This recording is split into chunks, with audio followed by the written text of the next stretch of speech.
BJP ಶಾಸಕರೇ ಕಾಂಗ್ರೆಸ್ ಬರ್ತಾರೆ, BJP ವಿದ್ಯಮಾನಗಳಿಂದ ಬೇಸರಾಗಿದ್ದಾರೆ ಅಂತ ಹೇಳಿದ್ದಾರೆ ಸೋಮಶೇಖರ್. ಇದು ಸತ್ಯಕ್ಕೆ ದೂರವಾದಂತ ಮಾತು. ಯಾಕಂದ್ರೆ ಸೋಮಶೇಖರ್ ಅವರು ಕಾಂಗ್ರೆಸ್ ಇಂದ ಬಿಜೆಪಿಗೆ ಬಂದು ಈಗ ಬಿಜೆಪಿಯಲ್ಲಿ ಇದ್ಕೊಂಡು ಪಕ್ಷಕ್ಕೆ ವಿರುದ್ಧವಾದಂತ ಚಟುವಟಿಕೆಗಳನ್ನು ಮಾಡ್ತಾ ಇರ್ತಕ್ಕಂಥದ್ದು. ಅವರು ಯಾವುದೇ ಒಬ್ಬ ಬಿಜೆಪಿ ಒಬ್ಬ ಶಾಸಕರು ಕೂಡ ಹೋಗುವಂತದ್ದಿಲ್ಲ. ಯಾಕಂದ್ರೆ ಈಗಾಗಲೇ 2 ವರ್ಷಕ್ಕೇನೆ ಕಾಂಗ್ರೆಸ್ ಸರ್ಕಾರ ಅಧೋಗತಿಗಿಳಿದಿದೆ.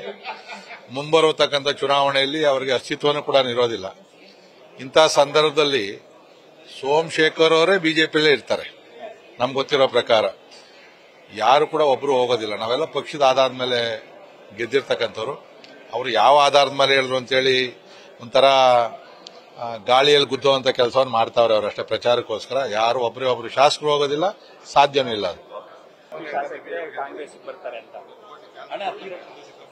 ಸೋಮಶೇಖರ್ ಅವರು ನನ್ನ ಒಳ್ಳೆಯ ಸ್ನೇಹಿತರು. But right person in wrong party. Congress wrong party, right person ಅವರು. ಆದ್ರೆ ಇವತ್ತು ಎಲ್ಲೋ ಒಂದ್ ಕಡೆ ಅವ್ರು ಹೇಳಿರೋದು ಏನೋ ವಿಷಯ ಗೊತ್ತಾಗಿಲ್ಲ. ಕಾಂಗ್ರೆಸ್ ಅವರೇ ರೆಡಿ ಇದ್ದಾರೆ. ಸಿದ್ದರಾಮಯ್ಯನವರು ಏನಾರೋ ರಿಸೈನ್ ಮಾಡಿದ್ರೆ ಸುಮಾರು 50 ಜನ ಶಾಸಕರು ಕಾಂಗ್ರೆಸ್ಗೆ ಬರೋಕ್ಕೆ ಆಲ್ರೆಡಿ ರೆಡಿ ಆಗಿದ್ದಾರೆ.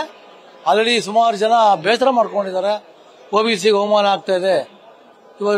ಈ ದೃಷ್ಟಿಯಿಂದ ಕಾಂಗ್ರೆಸ್ ನಲ್ಲಿ ಮುಖ್ಯಮಂತ್ರಿ ಚೇಂಜ್ ಆಯ್ತು ಅಂದ್ರೆ ಆಟೋಮೆಟಿಕ್ ಅವರೇ ಬರೋ ಪರಿಸ್ಥಿತಿ ಇದೆ. ನ್ಯೂಸ್ ಫಸ್ಟ್, ನಿರ್ಭೀತಿಯಿಂದ ನಿಮ್ಮ ಪರವಾಗಿ.